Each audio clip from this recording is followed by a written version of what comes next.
you from the Forge of Freedom studio in the heart of America, a podcast dedicated to preserving freedom and inspiring personal success. Freedom is born and lives through you, the individual, and it dies in the shadows of tyranny. Motivating our listeners to become well-rounded, freedom-minded people with the body of an athlete, the mind of a stoic, and the spirit of a warrior. The tree of liberty lives on through you, the Forge of Freedom. And now here's your host, Alex Ooley. Hello, everyone, and welcome to another edition of the Forge of Freedom podcast. I'm your host, Alex Ooley, and this is episode 76 of the Forge of Freedom. Today, I have back in the studio Matthew Duffy. Of course, we had Matthew on the show in episode 74, just 2 episodes ago, talking about his book, 10 Natural Steps to Training the Family Dog, Building a Positive Relationship, which you can see here on your screen if you're watching by video. Of course, if you're not, if you're just listening to the podcast in audio form only, you won't see the book. But I always do, I link to the book and any other resources that we talk about in the show notes to the podcast. So first of all, Matthew, welcome back to the show.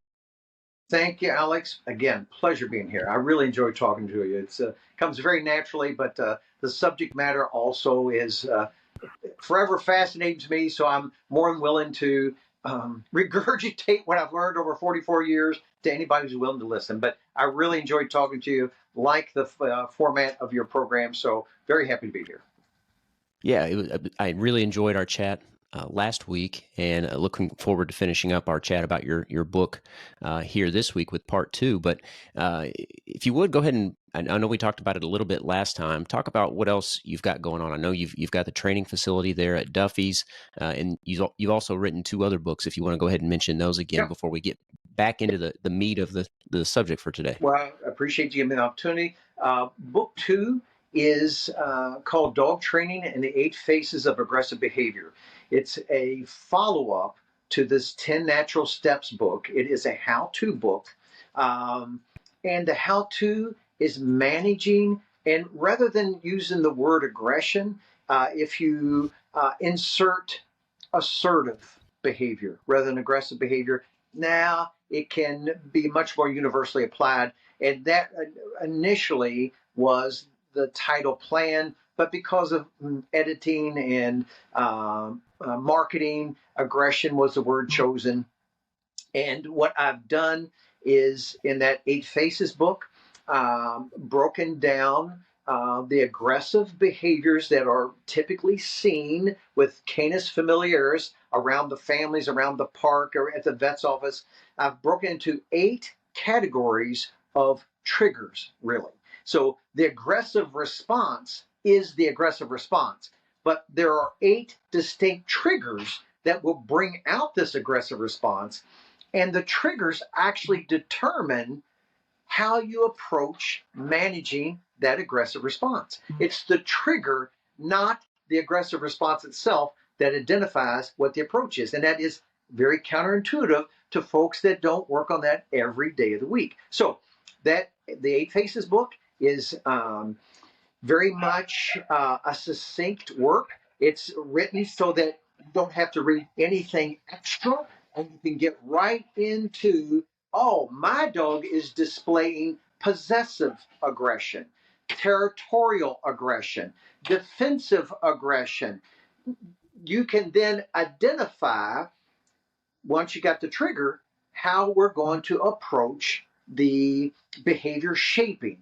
Because without going too far, it's hard sometimes for me to find a place to cut off, because they're very important You're fine. connective thoughts here that folks need to put together, or else they're left hanging with the wrong impression. The aggressive response from a dog is part of his inherent genetic makeup. He's predisposed to react to certain triggers in an assertive or hostile manner. You cannot remove that from a dog's makeup. So what we teach a dog is, when he's triggered, how to better manage that, much like a human being, how to better manage that surge of energy and emotion. And so knowing what the trigger is, we can then set up repeat experiences where we can practice behavior shaping. And I need to tell you this too, even as we get into the 10 natural steps, everything we do at my training center is based on pure science. It is based on psychology that you learn about in school, classical conditioning, Pavlov's salivating dogs, how that natural stimulation was replaced by an artificial stimulation, and this concept of, you think of B.F. Skinner, instrumental conditioning, so that we can shape a dog's behavior by connecting, associating consequences with choices. And so we can be more active in how we bring about the change in behavior rather than the passive replacing one stimulus for the next. We can actually set up learning experience based on, hey, my canine friend, you choose. Which direction would you like to go? You want to go this direction, negative consequence, but hey, you're free to do that. I like you either way you go. You go this direction, positive consequence. Like we said last time, you're far smarter than a turtle. Which would you rather have, the negative or the positive?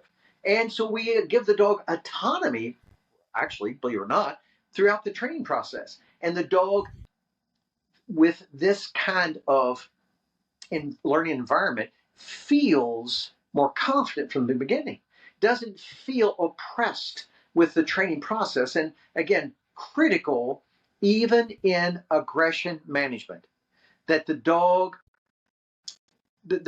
should feel he is a team member. I'm the tango dance leader. He follows the tango dance, but he's got the autonomy to choose which way he wants to go. I supply consequences. I, as the team captain, set up the learning environment. But my canine friend, you got a lot of freedom here. You are not a subject to my dominance in any way. A lot of choices. You're smart. Make the right choice.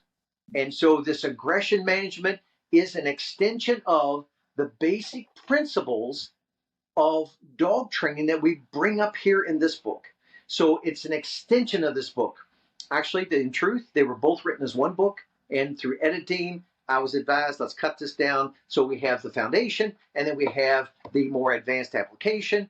And the third book, Franklin, is written about my best friend. And I mentioned this last time, came out of the Marines as a 19-year-old, eager young dog man, trained with me for 10 years, went off to develop and still oversees special warfare dogs. In fact, the original, and we may get into what we talked about later on, the specific dog teams and the branch of the service, but he legitimately developed this concept of commando dogs, and he does still to this day oversee that. His life, he just turned 52 years old. The book was written up through about 45 years old. An unbelievable life. The book is actually based on his life and times, and it is, if you imagine, the principles of the application of dog training in real life combat dogs and police dogs. So it's not a how-to book, but it really is a no kidding book. Dogs were used for this purpose, and you train them to get to this level of function by going this route exactly, and an exciting lifestyle to boot. So it's almost, and it's his life. It's like watching a movie when you read this book, and very specifically about highly trained dogs. Well, I think I mentioned last time I've read your first book, but not the subsequent two, and you've graciously put those in the mail to me. So I Yes, look sir. forward to reading those, and hopefully we can chat about those books at some point in the future. But your comments about the books sort of recap a little bit of what we talked about last week, which I'd like to just mention briefly. We talked about what you were just saying, that a lot of dog training is building that relationship between the captain of the team, and you called it the canine tango dance. The person, the human, the handler is leading that dance, and the canine is following Yes. the leader's role, whether it's commands or otherwise, but following the leader's footsteps, so to speak. So, and like you said, it doesn't seem like it maybe at first, but by implementing these rules and showing the dog what the choices are, you are giving the dog some freedom because it knows what the choices are and it knows the consequences of those choices, good and bad. And so the dog actually, like you said, has some peace of mind when it knows it has the autonomy, it has the agency to make that choice in its best interest. And you talked about this a little bit too. And I want to just sort of recap before we get into the 10 steps here that dogs are sentient animals. They reason. They just don't reason to the depths that we do. And you have to understand their limitations and their abilities. And that takes a lot of practice between you and the dog, getting to know your dog. So that's a lot of what I know that you do there at your training facility is teach the handler how to connect, how to communicate effectively with their dog. Did I recap that? I know I didn't touch on everything, but that was sort of a bullet point summation of some of the things we talked about last week. Alex, I think you did very well. And I talked about the nuances of dog training, talking about the myriad details of this human-dog relationship. We could have this discussion for an unbroken month-long period. So to put that in a nutshell, man, that's a challenge. But I think you did a really good job. And let's say it this way too. Old school, old days, we would say master and dog. We would say dominant and subordinate. That's old school thinking. And you can, with that approach to dog training, you can accomplish much, not as much as you can accomplish if you think of it as teamwork. Dance leader, dance follower, captain, lieutenant. The dog is so much more capable, and we bring out the most from a dog. Let me tell you what I just walked out of before I came in here. We have this beautiful little young border collie who's being taught to locate mold for a particular company out of Evansville. She came to us with real potential, but lacking in confidence, lacking in courage, especially when exposed to new environments. So teaching her to locate mold and teaching her to have dependable indications. Here is the mold. I recognize it. Here it is right there. That was the easy part of her training. The difficult part, bringing up that confidence, getting her to focus in varied environments on the task at hand. And the real task at hand is, what does the dance leader want to do in here? Where is the team captain going in there? Because I'm going to block out these other things. I'm going to focus on our tango dance. And I think our tango dance is going to center on mold.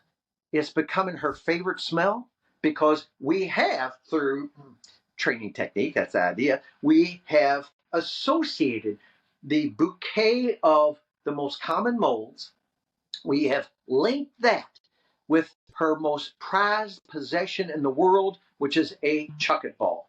So now, her name is Daisy, when she smells mold, she sees mentally chucket ball.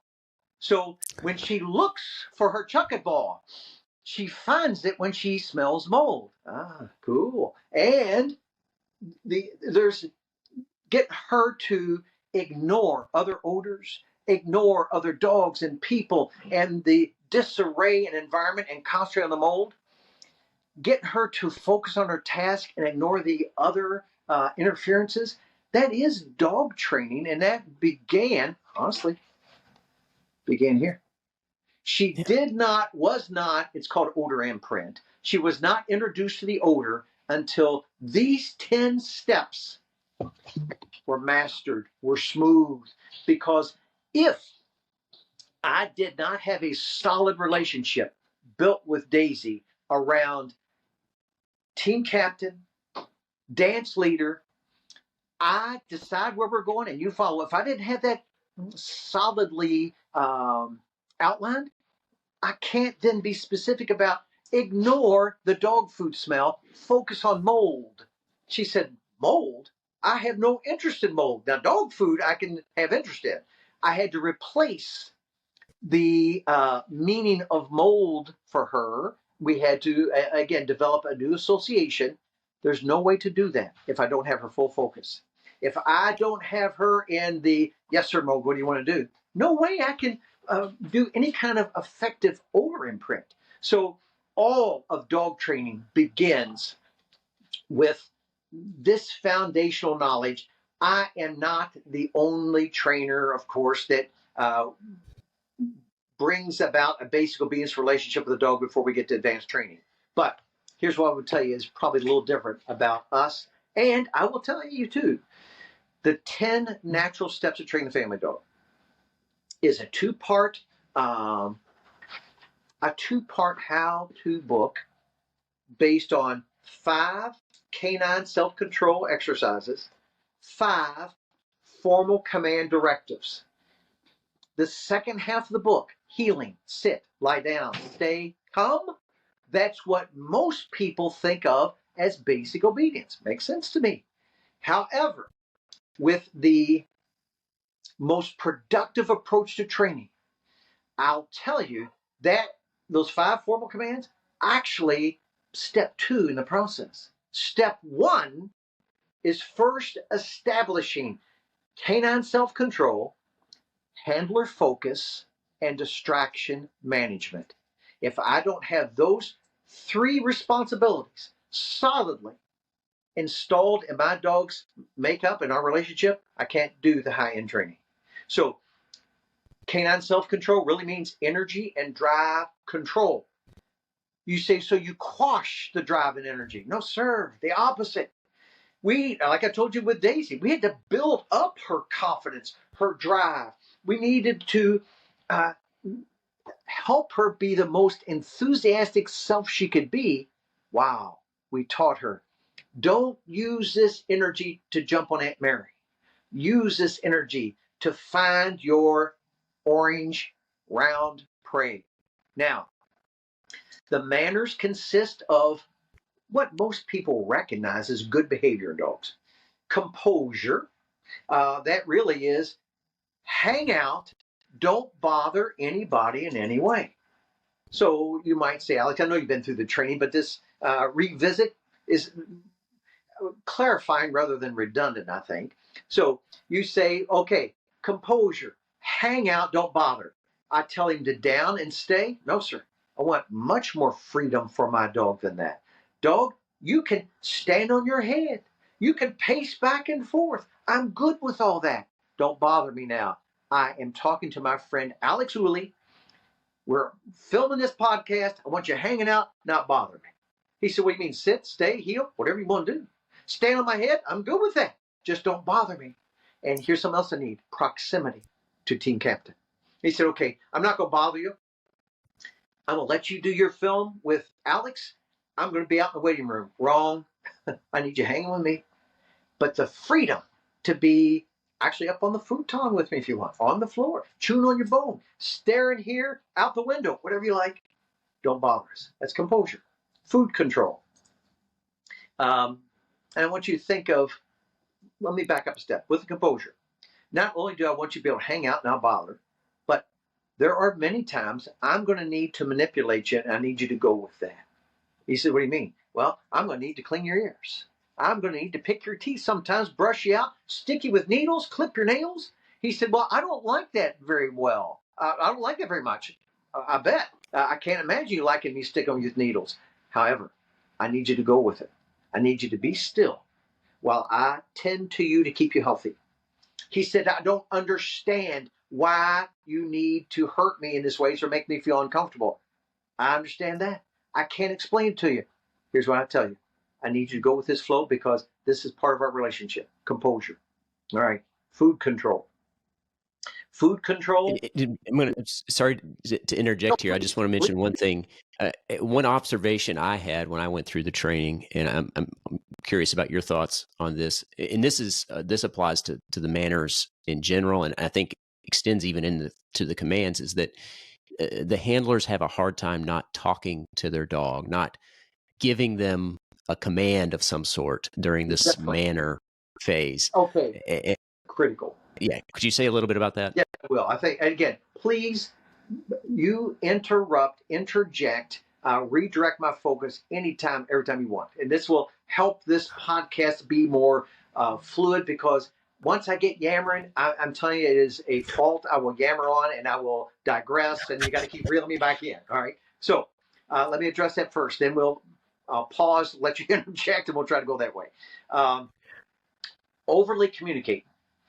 Working too hard to control your dog, very common.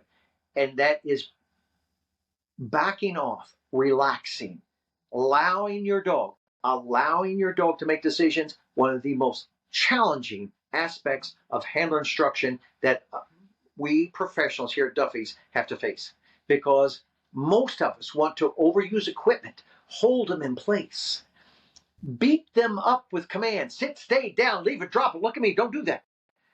So what you're really doing is saying, dog, I will take all the responsibility off your shoulders. I'll keep you restricted. I'll keep your mind busy. I'll beat you up with directives so you cannot make a wrong decision. I want my dog, any of my personal dogs, we want all of our clients' dogs to eventually end up being handler in tuned enough, self-controlled enough, distraction, you think of it as proofed, distraction proofed enough. I don't need equipment on you. I don't need to beat you up with a downstay. Hang out. If I need you, I'll call you. Come. That means sit in front. But I don't need you sitting in front of me when I'm talking to Alex Ooley on the podcast. But I can't have you out in the waiting room jumping on people. So the freedom to choose means very difficult task for the Alex Ooleys of the world. Alex, let your dog choose. Yeah, but I think if I loosen, at least he's going to try to eat the pizza on the floor. I'm sure he will. And when he tries, we're going to have a quick, timely, impressive consequence, negative, leash and collar action, mechanical, not personal, not emotional. He's going to associate eating pizza off the coffee table with a negative consequence. He's going to repeat the exercise because he's not stupid. So maybe it's a fluke. Maybe it won't happen every time. Let me go back to the pizza. Again, negative consequence.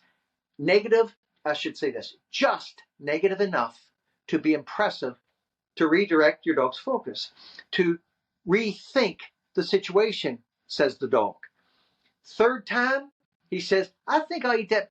Maybe I won't eat that pizza this time. Whoa, son of a gun. Your choice of not eating the pizza, hands-free, loose leash, you'll get a bite or two from me. In fact, I may pick up the pizza and let you have a bite of it. But here's what we're conveying to our dogs. When it comes to food control, you get to eat two things in this world. Only two things. Here they are. You can have anything in your food bowl, not your house brother's food bowl. You can have anything from the team captain's hands. And also, I want to make this clear to all your listeners. You can have multiple dance leaders, multiple captains in the same family. That you can have 3 or 4 people that we call primary handlers that have the same responsive relationship with the dog, one to the other. And you can have secondary handlers. Oh, my adult son will let my dog out if I'm not there. My adult son will feed my dog if I'm not there. But my adult son will not take my dog out to the park to do frisbee, will not work my dog through obedience. Makes sense? Primary handlers, secondary handlers. But you can have multiple of those. Okay. When it comes to, I'm going to put you up to real time again, an hour ago, working Daisy the mold dog, the mold detection dog. Even for professionals, Daisy's approaching the series of scent boxes, looking for the magic smell. Very, very critical here, crucial. that the handlers, the trainers, do not indicate to her, good girl, you're almost there. Oh, I like that. Did you pause? If you talk too much, if you praise too quickly, if you command too heavily, now it becomes the handler's responsibility to find the mold rather than the dog's. The hard part is, all too often, let the dog make a decision. And then we, timely fashion, supply the meaningful consequence that's appropriate for the decision. And that consequence could be very positive, could be very negative. But maybe now's the time, because this is all about shaping behavior here before we get into the actual command parts, but the consequences. Positive consequences. Paychecks for the dogs. Think of it as paychecks. Traditionally, for our civilian dogs, I'm not talking about high order competition dogs. I'm not even talking about scent detection dogs like Daisy. Her biggest paycheck is the chuck it, the prey, the bouncing prey, the prey she gets to chase and hunt and find. All right, that's upper level training. Let's talk about, for the average listener, 3 forms of paycheck for the average family dog. Verbal, meaningful. That means positive emotion, connected words delivered to your dog. Good boy. Now, same words, no emotion connected. Listen to this. Good boy. Let's move on. Wow, dog said, was that supposed to make me feel good? I didn't pick up any energy from that. So that meant nothing. When you praise your dog, it must be connected to genuine energy, positive emotion. All right. So praise, physical touch, and that can be soothing touch. Heavy single stroke causes the dog to take a breath, reboot his mind, regain his courage for the next exercise, maybe. All right. Caress, touch, tactile paycheck can also be rapid stimulating touch. I'm getting the dog fired up to go into something very intense. So I want him revved. So 2 forms of tactile paycheck. So audible paycheck, connected emotion, tactile paycheck. Slow and heavy for soothing, rapid and intense for stimulating. Third paycheck, food, food, food. I can't tell you how many times we have to deal with this. We don't use food with dog. I want him to work because I'm the boss. I want him to work because he respects me. I want him to be trained by command. I got that. I'm telling you, the most highly trained dogs in the world, in fact, most impressive, responsive dogs in the world, most of them work for food in the proper, with the proper delivery, in the proper amounts. We don't use food to lure dogs through courses. We don't use food for bait. Food is a bonus too. Good boy. Wow. Like that. Oh, and by the way, there you go. A tiny little pea-sized bit of soft, tasty dog food. Man, oh man. That just, in fact, think of it as sweetens the pie. So he says, I love working for Alex because we're tight. He makes me feel good with his words and his touch, and Alex fixes me up with some sweetness from time to time. Bonus. That's right. Yep. And those 3 paychecks are the motivation to get the dog through most of the training. In fact, let's put it this way. The paychecks, the incentives, the majority of the reason why the dog does what we want him to do. However, I'm going to put you in a dog in a natural decision-making position. I walk outside. Just minutes ago, we have a stand of walnut trees out in the back of our property. So I'm going to take my dog out there, let him shake his leg a little bit, relieve himself. Okay. And I need him to be close to me because there are other dog walkers out there. We're conducting training out in that yard. All right. So I tell my dog to heel. And that means I need his neck with my leg as we walk out to the bathroom area.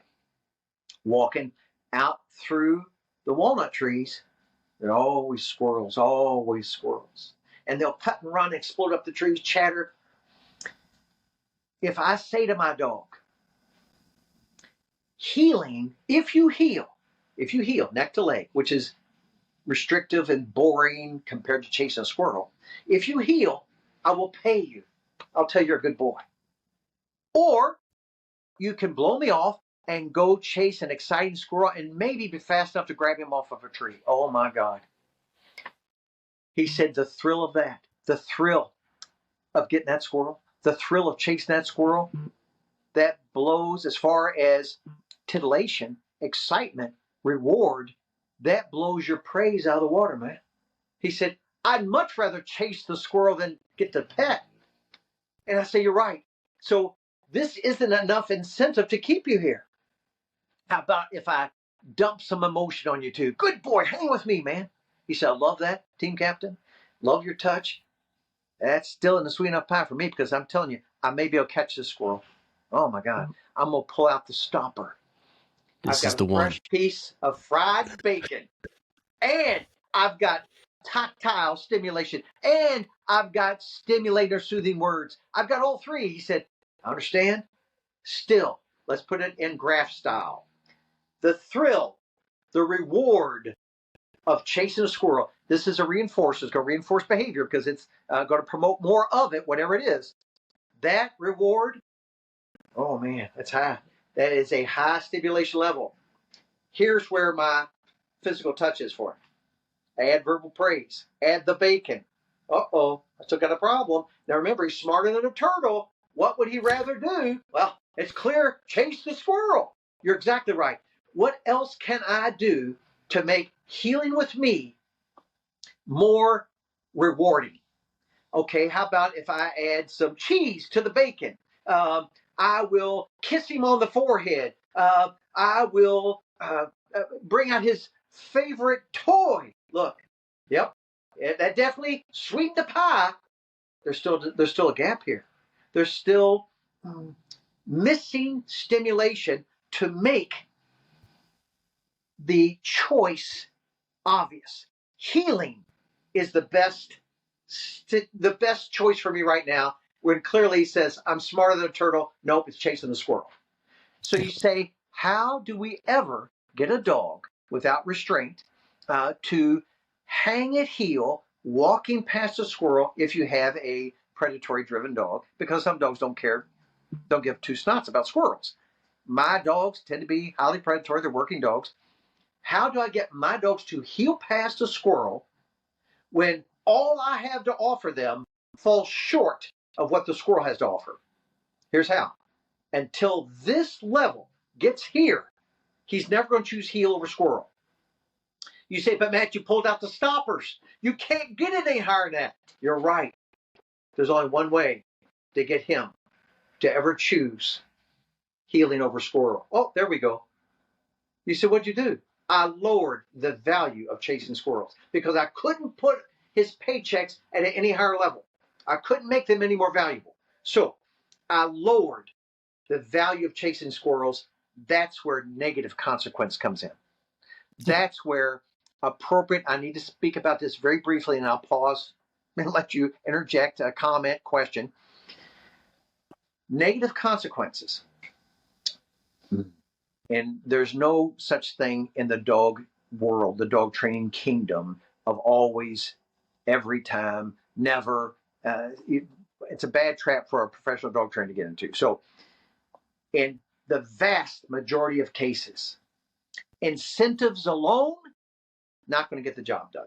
Not if you want real world, hands-free assurance, dependability in your canine partner's response. I also need a measure of negative consequence, appropriately timed and delivered, to make the decision process clear for my dog. Which way, which direction, what response profits you the most? He said, well, it looks like to me healing. Exactly. But before appropriate training application or consequences, both positive and negative, he said squirrel. That's the appropriate choice. You know what you have to say? Can't argue with you there. Because the squirrels have more to give you than I do. All right, here's how we devalue the squirrels. He says, as we're heeling out to the walnut trees, hell with your heel, I'm going after the squirrel. He said, I know I am dumping the opportunity for good touch, good words, good food, but the squirrel's more exciting anyway, so I'm not really missing out. Hell with the heel, I'm running towards the squirrel. The moment he makes that commitment, he's choosing squirrel over handler. I need to connect, associate, supply an unpleasant experience that is not frightening, that is not injurious, that is not hostile, because I don't want shutdown, injury, breakdown, or fight back. I just want to make the squirrels less attractive. That's where the tools come in. Standard equipment, 6-foot leash and slip collar. So I'm going to start with that. I have a loose leash in my hand the first times I approach the walnut trees. He's got a draped leash hooked to the slip collar. Already taught him to heel away from squirrels. That's important too. There's so many details to the training process that we're not going to go over, not on this podcast, but maybe eventually. Introducing concepts, teaching, reinforcing, proofing begins not in the tough arena. It begins in an arena I can manage. Just enough distraction to make this challenging. In the beginning, no distraction. I want the dog to focus on me. I want Daisy to focus on the smell of the mold bouquet.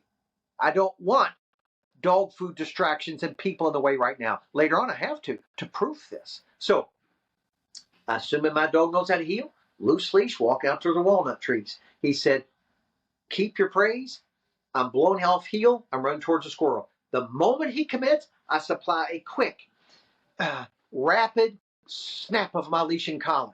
And he said, wow, what, man, that redirected my focus. What do you need? Dude, I need heel. And he said, oh yeah, that's right. But I remembered you don't have anything to offer me more than the squirrel, so I'm going back to the squirrel. That makes sense to me. I'm not angry. You're a dog. I understand why the squirrel's so enticing. My job as your team captain, though, is to make sure the squirrel doesn't win out when I say heel. Or else I can't take you in public. Now we're going to talk about Forge of Freedom. I want the freedom to take my dog in public. If I have a service dog, I need the freedom to have his dog with me. Okay, as soon as I say that, as soon as the service dog team says we're certified, here's what you're assuring Alex Ooley. When you're at the park with your dog, my dog will not interfere with you. When I go in the coffee shop, my dog will not disrupt the coffee shop. So I am accountable, I'm responsible, I'm obligated to make sure I earn the freedom because I will not interfere with your enjoyment, with your rights. Is that not parallel with firearm ownership? I want the freedom to carry a firearm. Okay, make sure you're accountable. Make sure you're trained. Make sure you're licensed, background check. Don't pull this gun out and shoot in inappropriate places. So to gain the freedom, you should earn the freedom. You should be accountable. Same thing with dogs. So my dog makes a second attempt to go after the squirrel. 2 leash and collar corrections. Very quick, very rapid. Pow, pow. You say, Matt, what did you say when you did that? Nothing. This isn't personal. You said you told me audible and tactile when you're rewarding. Yep, I did. I want the praise to be personal. I don't want the correction to be personal. I want it to be mechanical. I want him to think only about squirrels, negative. Squirrels, negative. Not Matthew, negative. Matthew, negative. Make sense? All right, so now, Yep. If I'm timely and I'm effective, I will lower the value of the squirrels to this point. I don't need correction anymore. He chooses heel. He said, I'm with you, Pop. Good deal. I'm with you, Captain. Great. I'm going to pay you now. He said, wow, what a good choice I made. I avoided the negative and gained the positive. I'm smarter than a turtle. Why wouldn't I do that every time? I got to be ready every time to prove to him, though, this wasn't a fluke consequence because it was Sunday afternoon. I'm ready every time I approach those walnut trees, time and time again, until finally he says, you know what? There's no exception at real lizard. Nope. When I say heel, squirrels are always going to be lower value than the heel. That is the essence of dog training. Yeah. Yeah, and I think your example of the dog with the squirrel perfectly encapsulates this sort of concept of balanced dog training, right? Where you're trying to supply a consequence that takes the squirrel down below the positive associations he already has with you. And you're not trying to apply too much so that it takes the spirit out of the dog, so that it ruins the relationship with you. But you're trying to supply just enough to change the dog's behavior. So, very good point. And Alex, if we put that in the terms of interest, I just need the interest in squirrel to be just below the interest in healing. No interest in squirrel, not the goal. It's not the goal. I want him to notice everything in his world. I want him to say, hey, the squirrel's running up the tree. But what are we going to do, man? Here's what we're going to do, man. So it is this approach to he's a dog. And like I told you with Daisy, the mold detecting border collie, we want confident. We want her excited to get up in the morning and get busy. That's why our training approach is the opposite of heavy-handed. It's the opposite of master and subject, the opposite of that. It's the opposite of dominant and subordinate. We are going to work as a team. We lead the dance. You love to dance, but we lead. You don't. And also, you can think of it this way. The best dog trainers in the world are the calmest people. They are attentive, genuine facilitators.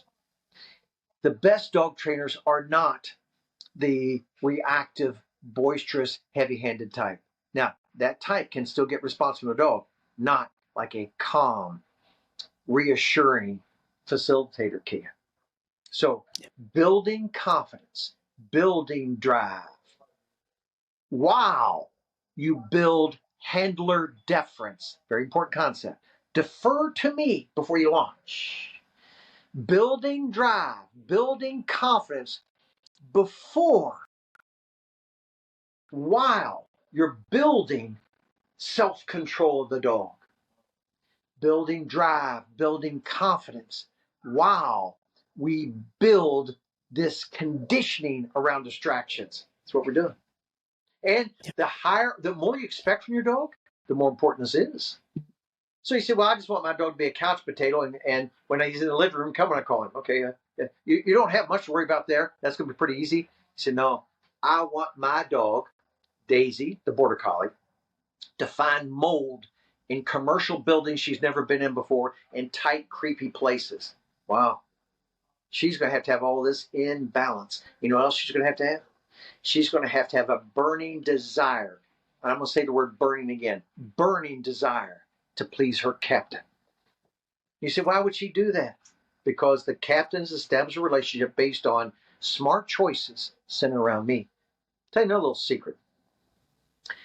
The best dog trainers know this concept. There are 3 steps to the training process, not 2, not 1. No way to combine the 3. 3 distinct steps. Step 1, teach the dog what you mean by this word, this concept, this exercise, this responsibility.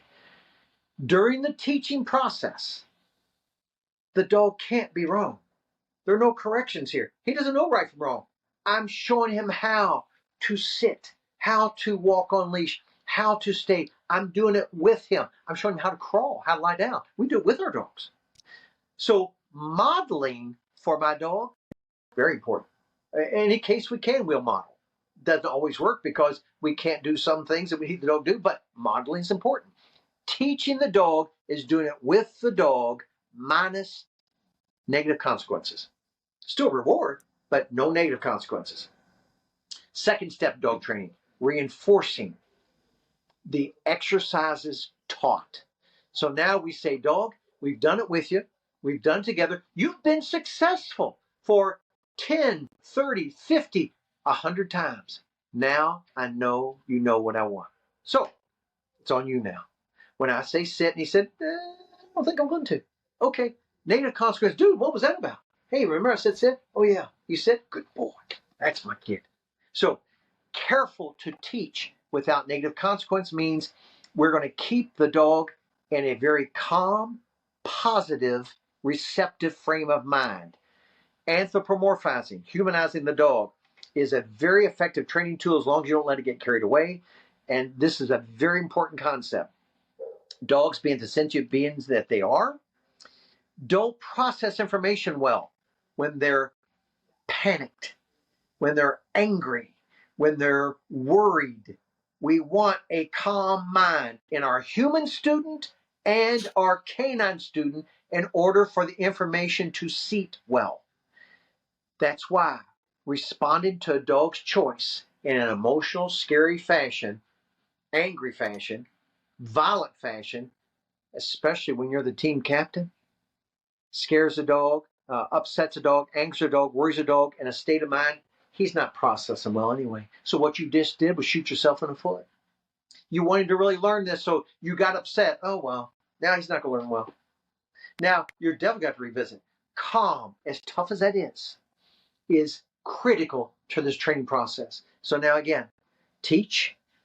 Reinforce means your choice. We did it with you. We modeled.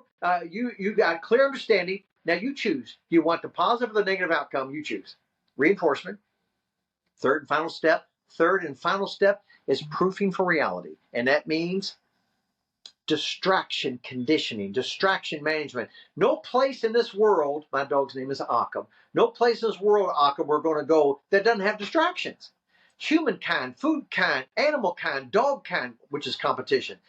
Dog distraction different than squirrel distraction. Predator or prey distraction, competition distraction. But the point is, no place I'm going to be with my dog where there's not distraction. So if I teach well and I reinforce well and he responds like a human being, cool. He's not prepared to go to the park. He's not prepared to go to Bass Pro Shop until I proof him around distraction. If a dog is not afforded these 3 steps in the training process, the trainer did not do his job. Shame on the trainer. You did not prepare him for real life.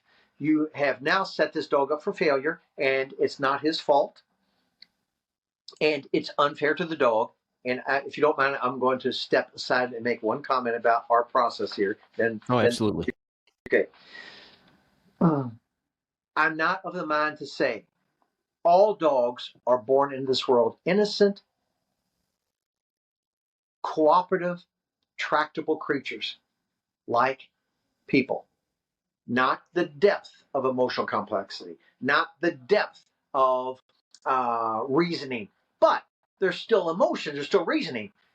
Dogs come into this world across the board in myriad forms, variety, extremes in temperament and disposition, from the most docile to the most combative. You say, yeah, but the most combative, he was pushed that way by improper handling. No, sir. I'm talking about assessing litters at weaning age. And a little combative fellow stand up right now. He said, you roll me over and I'll bite your hand, man. He said, well, who abused him to make him so combative? Nobody. In fact, the breeder is paying me to help her decide what to do here, what happened. I want to sell these dogs as companions, and I'm going to have a hard time with this. She surely didn't bring this about.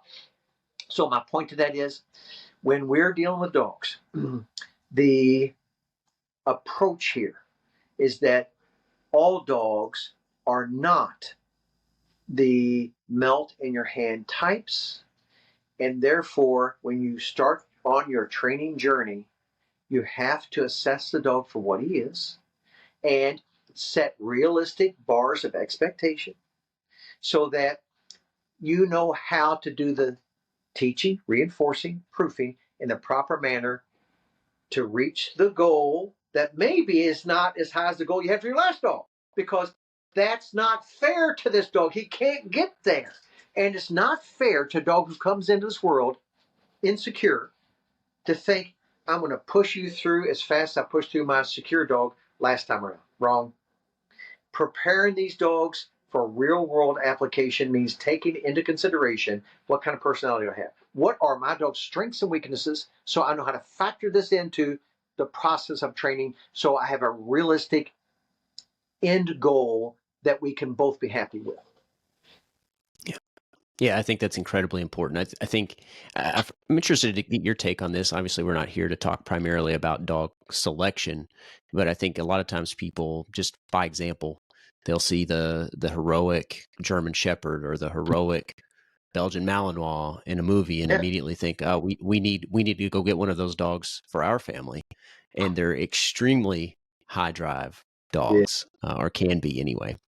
And I think they underestimate the amount of work and dedication that it's going to take to build that relationship and to go through that process of teaching, of reinforcing, and yeah, proofing that dog to live with you and to live in the environment that you live in.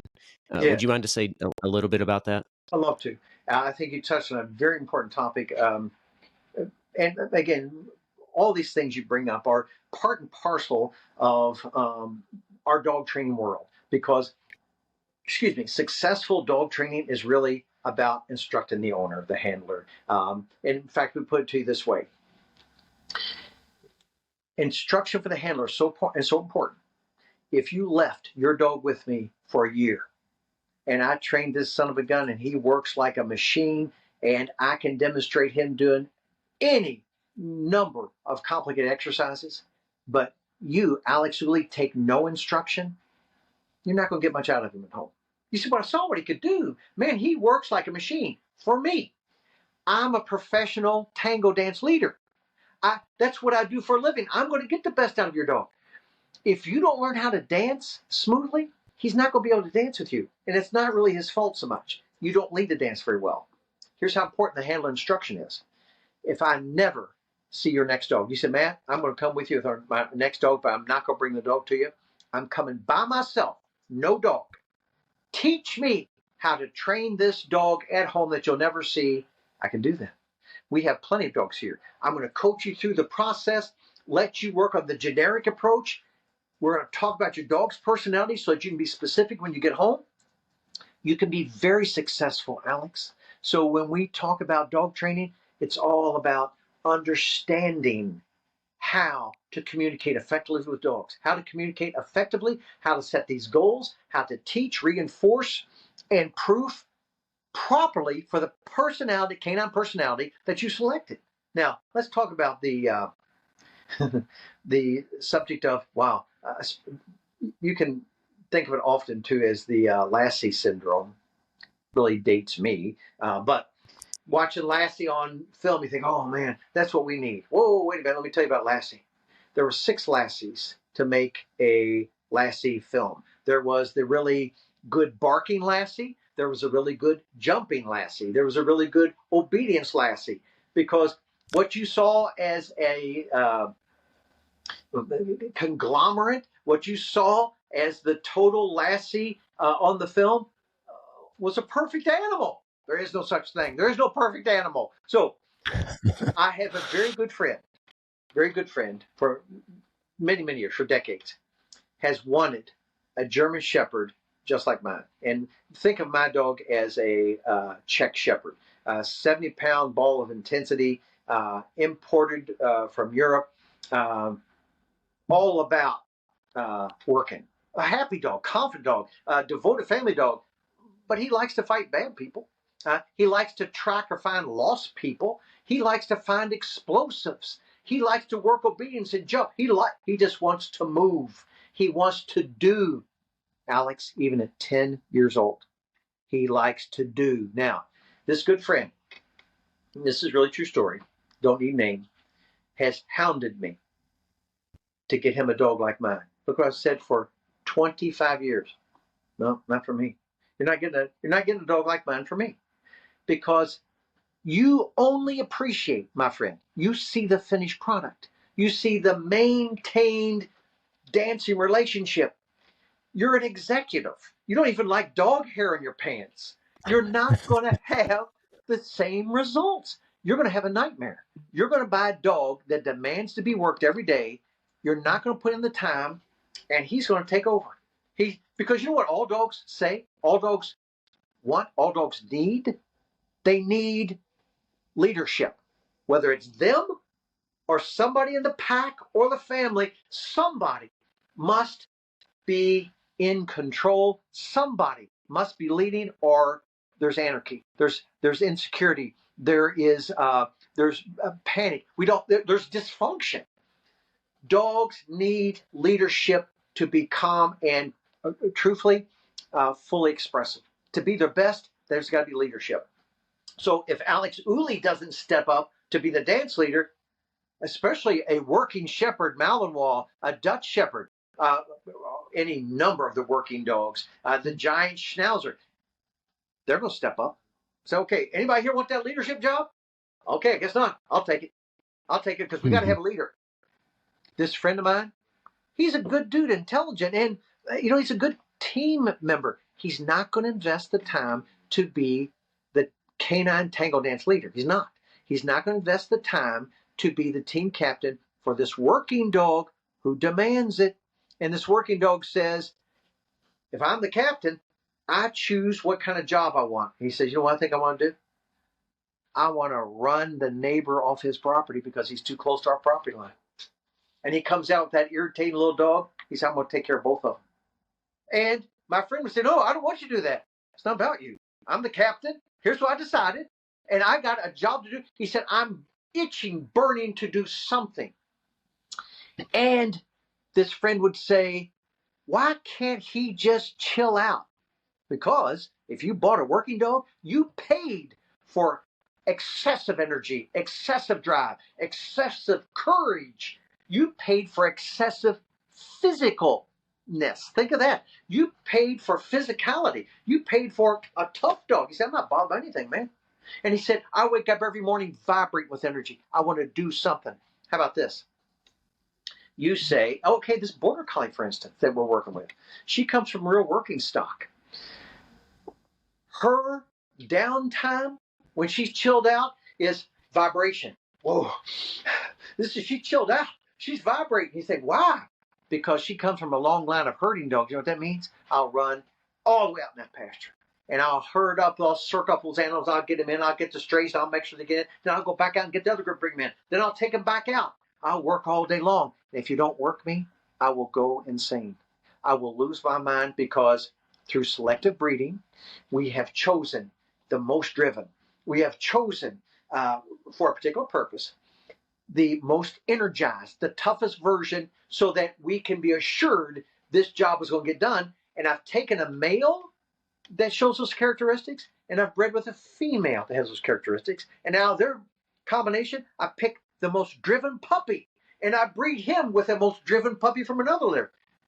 You say, wow, through selective breeding, we've created some monsters. Yeah, we sure have. But man, they can be wonderful monsters. To me, I've only done actual herding training with a couple dogs in my career, so it's not my forte.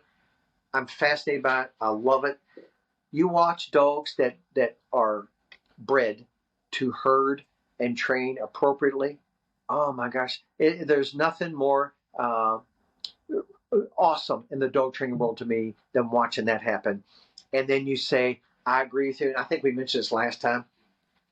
I want a dog to herd with me. And I think Siberian Huskies are the most beautiful dog in the world. So I think I'm going to get a Husky and teach him to herd. Good luck. He's not going to herd like those dogs you see in the video on YouTube. That's not happening. My friend, he wants a partner. Actually, think of it as he wants the bodyguard image. But I want this bodyguard image also to be a couch potato most of the time. Not going to happen. I want a bodyguard who's sensitive and easy to train. Not going to happen. I want a bodyguard who is not going to challenge me for authority. Not going to happen. You see, you have to decide what you want. You want a bodyguard? Yeah, you're going to get a tough personality, driven, energized, and demands training, or you can get a soft. Again, any number of dogs. I'm just going to pick this dog because it's now ubiquitous. I'm going to get a sensitive, small golden doodle who doesn't require much to hang out on the couch with him. That's a much better choice if you predominantly want a couch potato. If you need a bodyguard, if you need a search and rescue dog, you need energy. You need confidence. You need physicality. You need drive. And that's not necessarily easy to live with. That's the truth of it. And like you said, I think you called them wonderful monsters, yeah, or they can be wonderful monsters if Yes, if their energy is channeled in a useful way, and that's the key, right. is channeling their energy in a productive, positive way. What an appropriate Yep. word. Channel. Behavior shaping, channeling drive and energy. It's not quashing anything. We do extinguish, we do put on back burner behavioral tendencies that are not our choice, but altering dog's character, nah, we can't do that. Even if you wanted to pay me double, I can't change that dog's personality. That's what he came into this world with. In fact, I think this is a good analogy for us at this point, one we talk about with all our clients. When we assess a dog, especially for a demanding task, service dog, or even any kind of competition dog, search and rescue dog, but all dogs we assess on the free evaluation when people come in. And that's the first step to any dog training with us. It's free. It's an hour's worth of chat, hanging out with the dog. So we, as the instructor, can assess what kind of canine personality we have. And based on what mom and pop want, what's the best route to take in training to get there? And is the training goal realistic for this personality? Okay, so now with that concept, we're on one of these evaluations, one of these assessment sessions.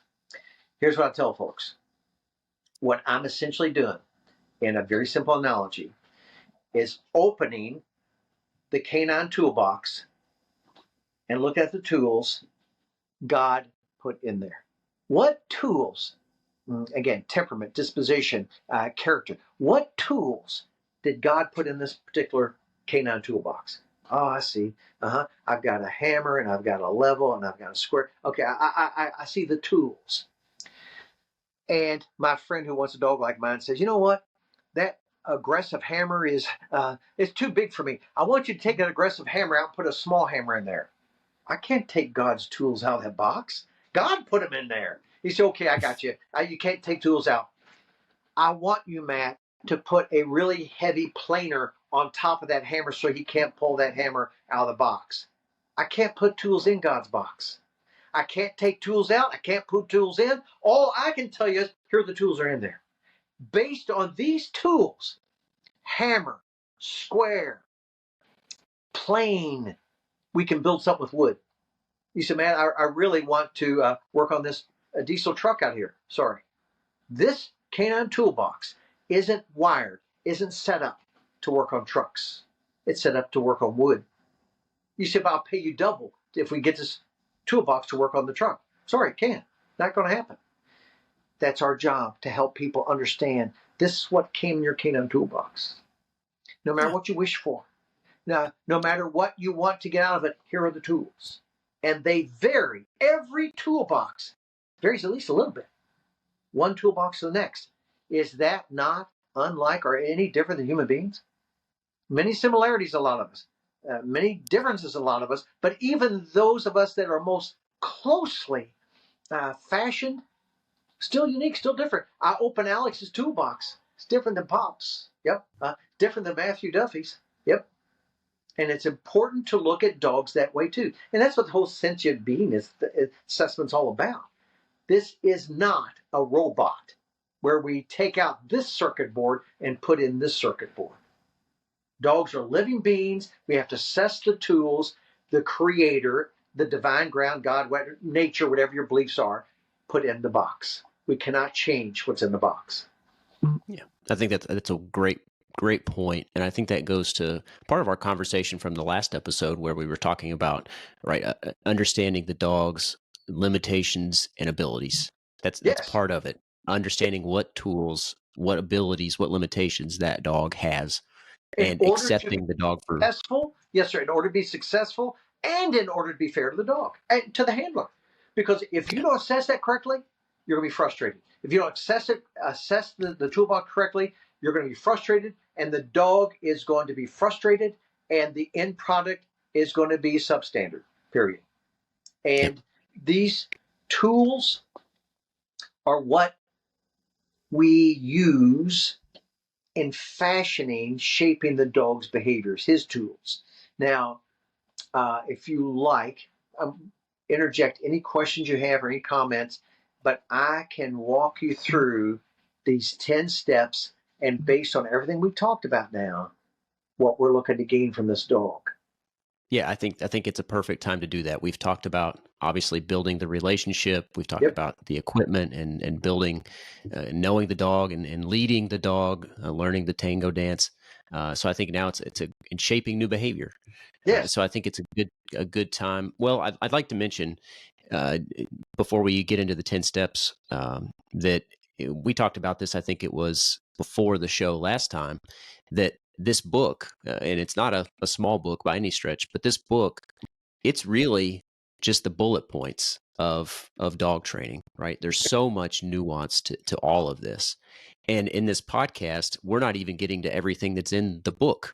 Okay, No. so I want people to understand that we're giving people sort of the high level, the big picture here about building a relationship and training the family dog. So I just want to kind of give that little disclaimer here. We certainly would encourage our listeners to buy the book. I think that's a good next step after listening to this podcast. Yep. But then there is no substitute for in-person training to learn that tango dance, the canine No. tango dance. No, it's not. In fact, that is a good way to put it.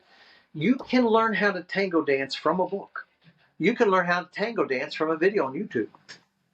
It is far more challenging with those venues compared to buying instruction from a human being, and she will guide you through the steps, place your feet, lean you into the moves so you get to experience them. There is no substitute for that. You know, the best way to learn how to tango dance is to buy a book, watch the videos, and take instruction. Same thing Exactly. in our field. And so here's what we say this book is. It's your coach at home. This is the coach at home. And the 8 Faces of Aggressive Behavior, I think of as assertive behavior, is an extension of this, more in-depth discussions in the book about what lights this dog's tender. Why is he doing this? And why is it so important for me not to say no? Why is it so important for me not to display displeasure when I correct my dog? More discussion in the 8 Faces book, because those 2 books were written as one, and then we separated the 2. And I will tell you, I may have, for all 6 people interested, I may have one more book in me to write. And this, my fiance just suggested this not too many weeks ago. A book with this format-ish, beyond the 10 natural steps. A lot of these details that we'll get into with in-person instruction, maybe put that into book form for those people that say, but why would I do this? How about this? Where does a clicker come into training? Do you all use clickers? Matthew Duffy, Duffy's Dog Training Center? We sure do. They're actually called, more appropriately, markers or bridges between, and you can think of this, behavior and reward, action and reward. When I need to be spot on with my reward, I need it to be instantaneous. I can't get there to touch him fast enough. I can't get there to feed him fast enough. I will click once I have called what is termed charged the clicker. Once I make the clicker important, now when my dog does this behavior and I hit click, he said, wow, that was the right move because I heard click, and click is associated with food typically. So learning how to use those tools and why they work will take many more pages than this. And again, this book is set up, like you said, just to present the bullet points. The guide, the coach at home. The 8 Faces expands on that, and it is, for us, a process of thinking that's developed with these 10 natural steps, 10 steps, 5 handling manners, the foundation for your training, composure, food control, visitor control, which involves humans and animals coming into our proximity. I need you to handle a certain way. expose, and you think of it as open door control, and that means when we expose the threshold, what do I need from you, canine partner? Without commands, without restraint. What do I need with the doors? What do I need with the people and the dogs coming in our space? What do I need with the pizza on the coffee table? Again, coming from me with no commands, no restraints. I'm expecting these things. Last of the manners, loose leash walking, typically on one side. Typically the left side, and there's reasons for that over the right, has to do with a right-handed society. But with walk, I need to be able to put the leash on my shoulder, abide by leash laws. Again, we're talking about freedoms here. I would love to take my dog to the public parks with no leash. But fair's fair. My dog is so well trained, I don't need a leash. 90% of the dogs at the park are not well trained. They need a leash, or else they're going to interfere with my day, with my dog. So to be fair, forge of freedom, be accountable. All right, that means I agree to have a leash on my dog because I want all you guys to have your leash on your dogs, or else they're going to be all over me and my dog. Fair's fair. All right, so now with walking, leash on my shoulder. He'll stay within that 6-foot radius. That's what casual walk is about. And it doesn't matter whether I'm running or pushing a stroller. When I tell my dog to walk, casually on my left side. It's not heel though. It's not neck to leg. He's got a lot more freedom than that. When I take my dog out to walk, I'll stop and let him take a break. Let him urinate here. Not with heeling. Heeling is business. Walking is casual. We can walk for think of this, long distances and expect the parameters to be followed. Heeling, much more demanding for a dog. That is a collar to semen pants position. Think of it that way. The radius in general has been reduced from 4 to 6 feet down to about 9 inches. And the dog's responsible for that radius. Keep that radius. That's your job. So 4 to 6 feet, kind of easy. And I can even watch butterflies while we do that. When we heel, wow. When we heel, keeping that 9-inch radius, he's really got to focus on the handler. That's mentally exhausting for a dog. Wrong for the handler to expect a dog to heel for 3 miles. You couldn't get a human being to do that well. So that's setting everybody up for disappointment, for displeasure, for frustration. So walk comes first. If he walks well, now I'm going to teach him how to heel. And heel is for safety. Crossing busy streets, walking through crowds of people. Heel is the ultimate handler focus. But we mostly don't need that when we're casually going out for exercise, at the park, going to get the mail. Walk doesn't. So, composure. Hang out, don't bother. Proximity to handler. Proximity to handler, don't bother. Food control. You can eat anything in your food bowl or anything from your primary handler's hands. Nothing from my granddaughter's hands. Nothing from the cat bowl.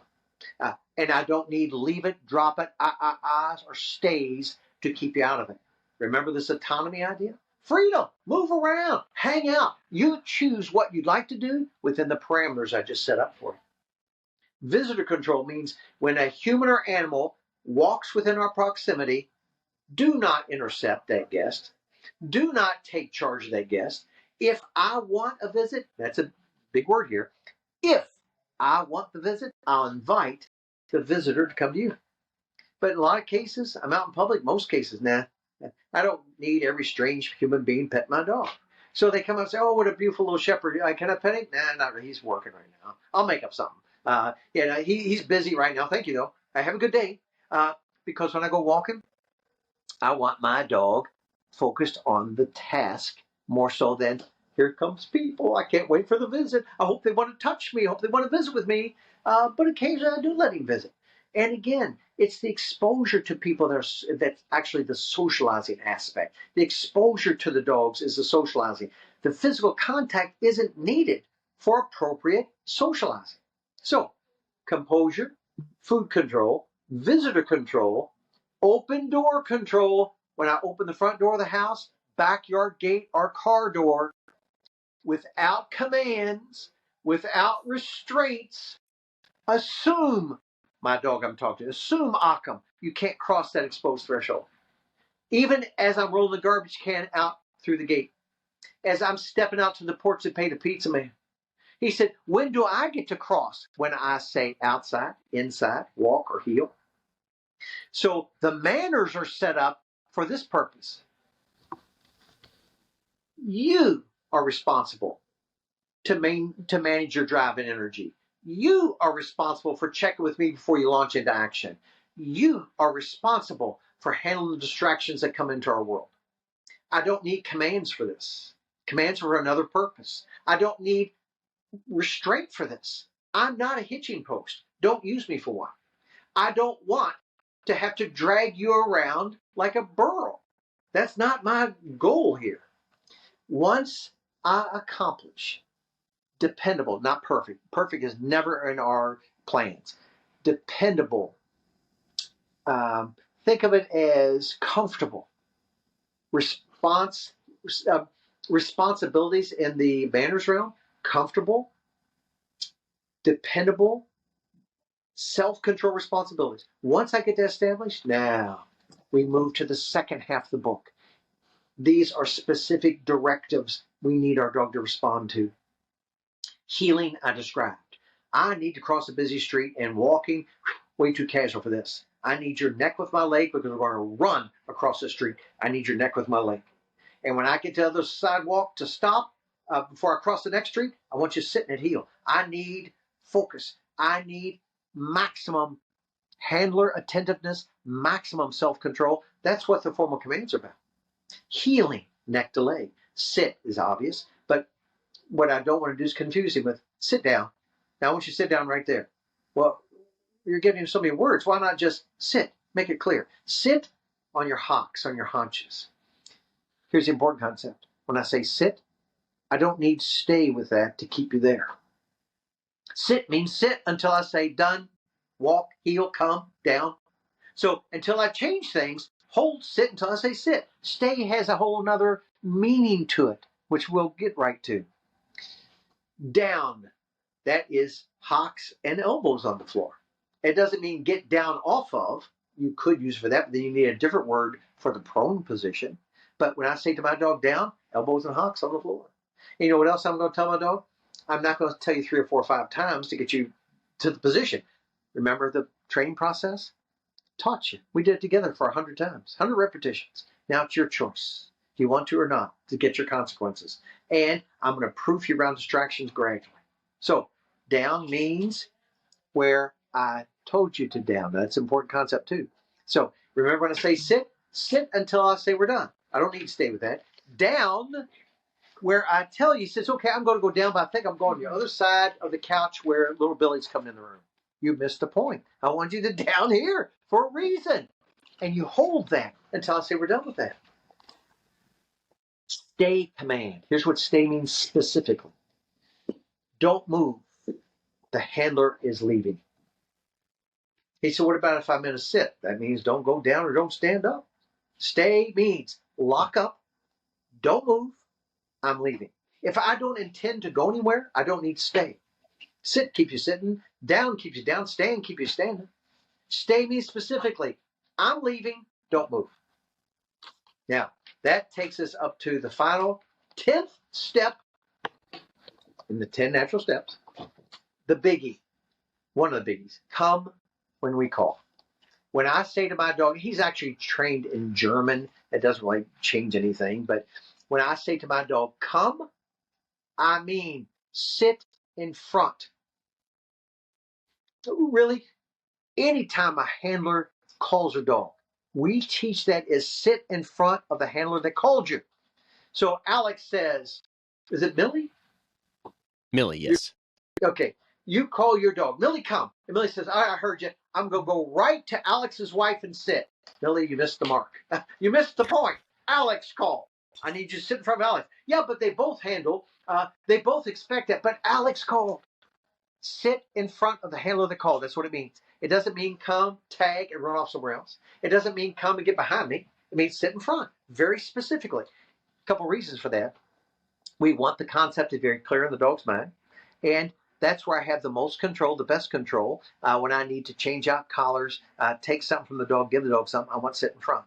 All right, now, if you think about this, me, to kind of close things out here, truly define a trained dog or goals of dog training in as few concepts as possible.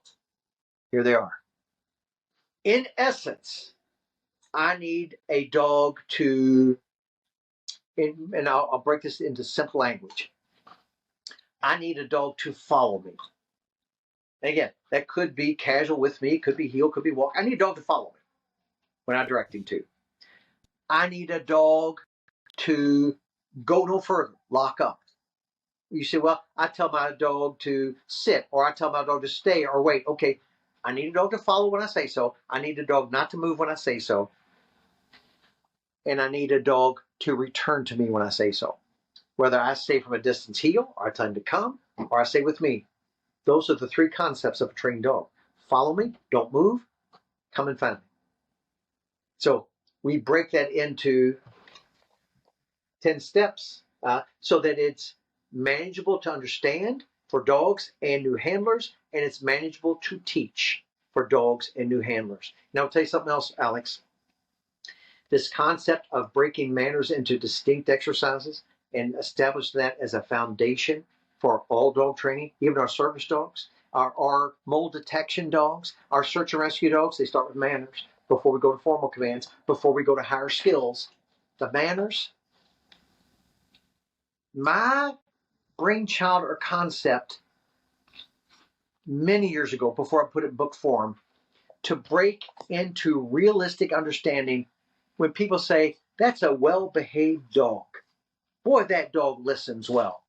I like him because he's mannerly. What does that mean? Breaking it up into exactly composure, food control, visitor control, open door control, walking exercise. That's exactly what it means.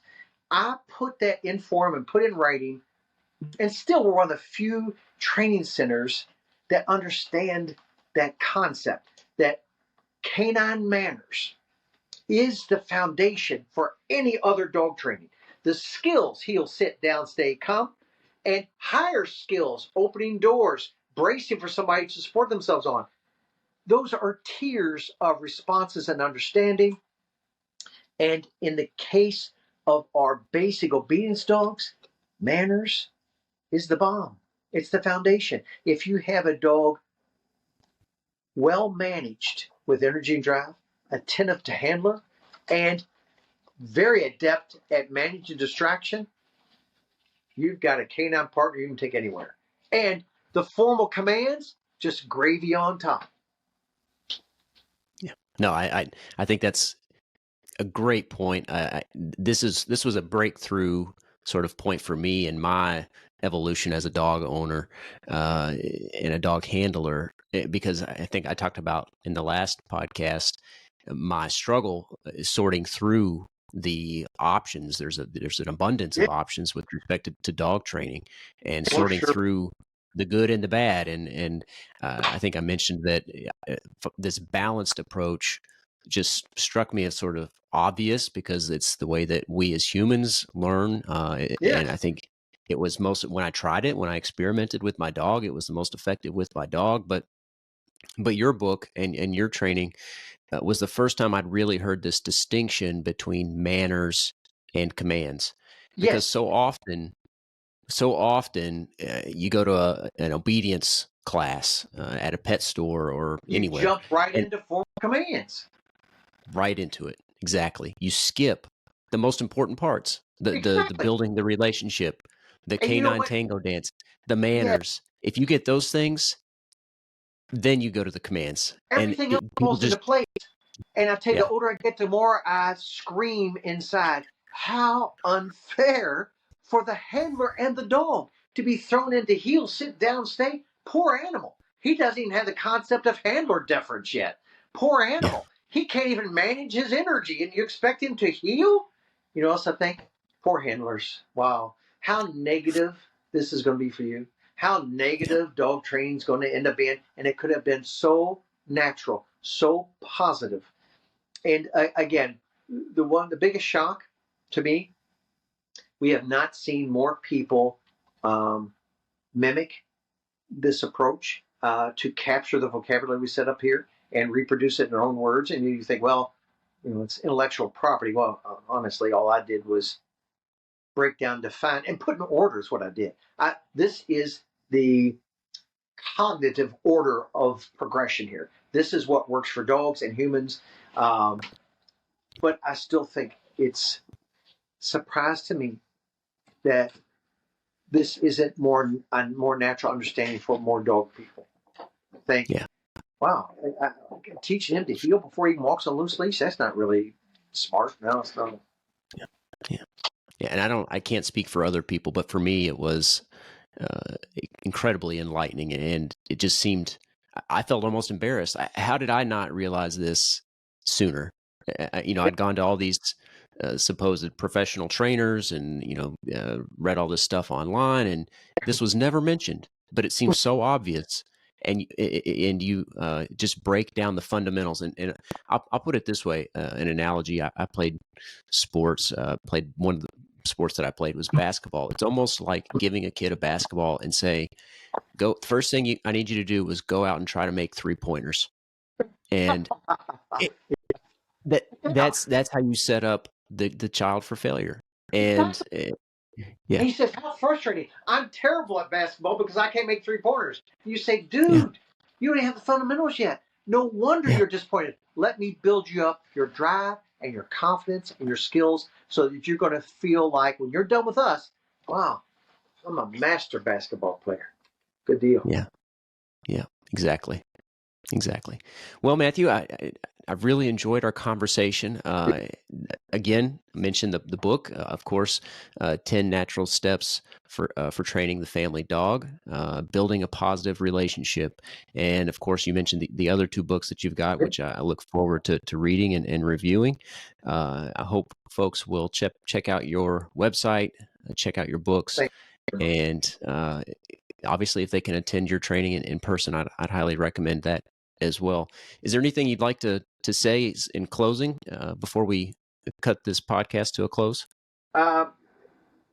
Really, I thank you for the opportunity. And I seem, even at 66 years old, not to tire from talking about the subject, but you are an intelligent, well-spoken host, and you make it even more fun to throw these topics back and forth. And I'd be honored to come back another time. We can move into the, and again, it's a much more detailed how-to book managing this intensity in dogs, managing the aggression, and it will fall right in line with what we've done here. I'd be happy to do that for you anytime. We'd have to break it up into a couple podcasts too, probably, or else we're going to wear your listeners out. They're going to think, does this dude ever shut up? So I'll work with you however you would like, okay?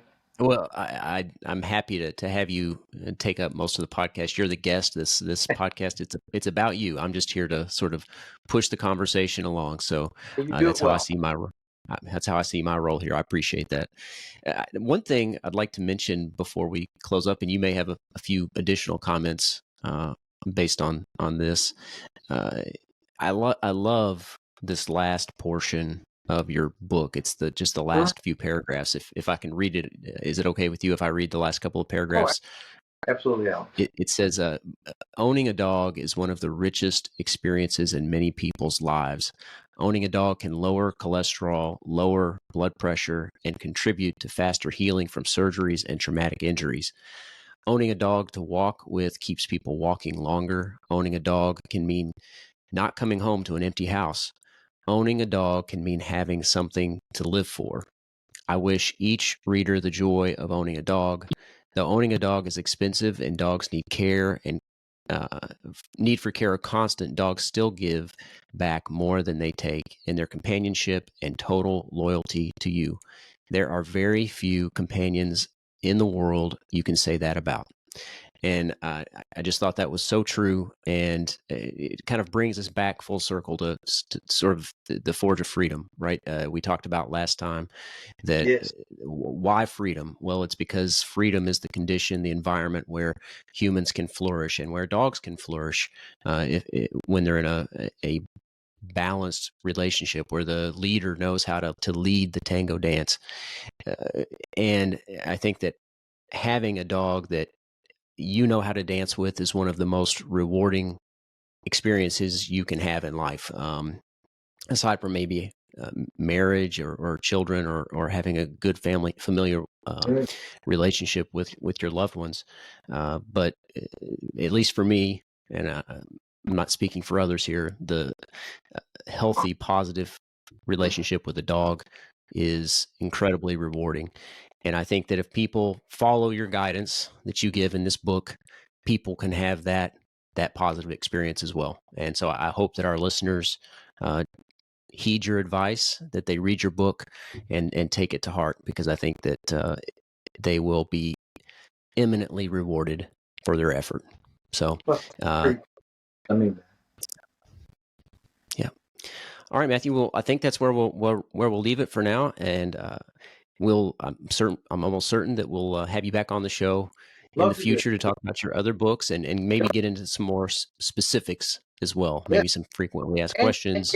yes, and we can always recap or bring the listeners up to speed so they're stepping into podcast 3. We'll give them the foundation to understand what we're talking about in just a brief summary as we go. But I'd love to come back sometime. And again, like I mentioned earlier, I'll invite my nephew to come along too, young and upcoming protege that I'd be excited about giving you some of his young man input and the work he does with his dogs. Yeah, fantastic. I'd love to have you both on. Well, Matthew, thanks again. I hope everyone enjoyed and learned a little something from our discussion. I'll link to his books, to Matthew Duffy's books, as well as his website for his training facility there in Jeffersonville, Indiana. And of course, I'll link to our last episode, part 1, in the show notes as well. I'd encourage everybody. I do post these episodes on our website, forgeoffreedom.com, and I post on YouTube, Rumble, Facebook, and all the most popular podcast streaming platforms, so they're easily accessible. And of course, if you learn something, don't forget to like and subscribe to help us spread the message of freedom. And until next time, remember, you are the Forge of Freedom. Thanks for listening to this episode of Forge of Freedom. Be sure to subscribe wherever you heard this podcast so you never miss a future episode. For more information or to connect with Alex, you can go to forgeoffreedom.com or follow him on Twitter at Forge of Freedom. Until next time, remember, you are the Forge of Freedom.